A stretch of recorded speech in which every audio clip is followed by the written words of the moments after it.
इस ईवीएम ने बनाया इसको प्रधानमंत्री। इस ईवीएम ने वोट लेने के लिए देश को धोखा देके पीएम बना है।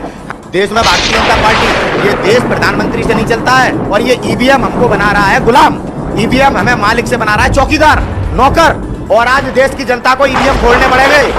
हम ईवीएम से बहिष्कार पूरा देश कर रहा है। आखिरकार क्या कारण है कि नरेंद्र मोदी की सरकार हमें ईवीएम पर मतदान करने पर मजबूर कर रही है?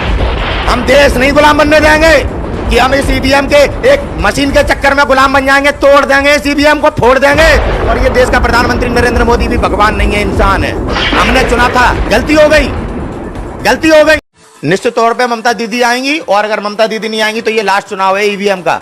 इसके आगे ईवीएम पे चुनाव नहीं करा पाएगी देश में भारतीय जनता पार्टी। ये देश प्रधानमंत्री से नहीं चलता है। ये के बाद के बाप नहीं है भारत के प्रधानमंत्री और ये गुंडा आपके देश का तड़ीपार गृह मंत्री।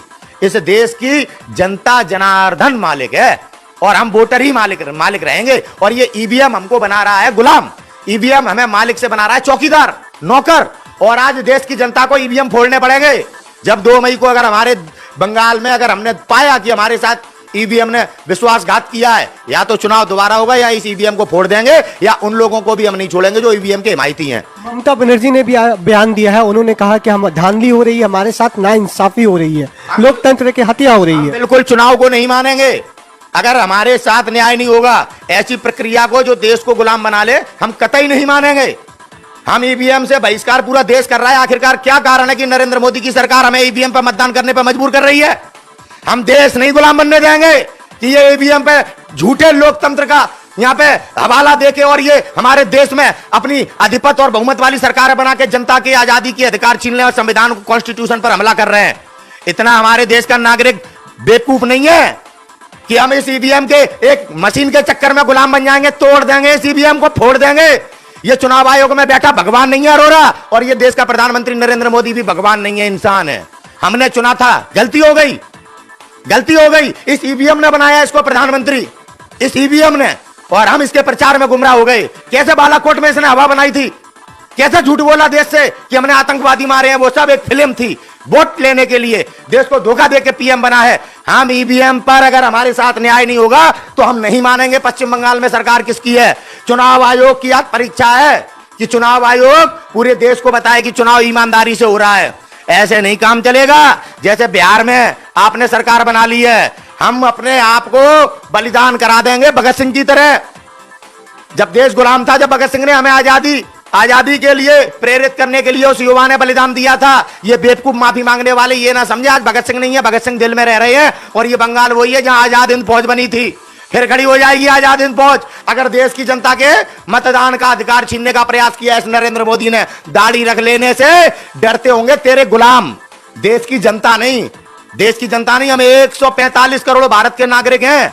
अगर दिल्ली की तरफ कूच करेंगे ना तो हेलीकॉप्टर हवाई जहाज से भी नहीं भग पाएगा, लंगड़ डाल के खींच लेंगे। आई समझ में? बता देना चाहता हूं आपके माध्यम से देश के चुनाव आयोग को, ऐसा काम मत करना कि देश में जलियांवाले बाग कांड बन जाए। कोई आपकी पारदर्शिता और आपकी का प्रमाण नहीं है। चुनाव आयोग बेईमानी कर रहा है। ये पिछले 4 साल से देश में चल रहा है।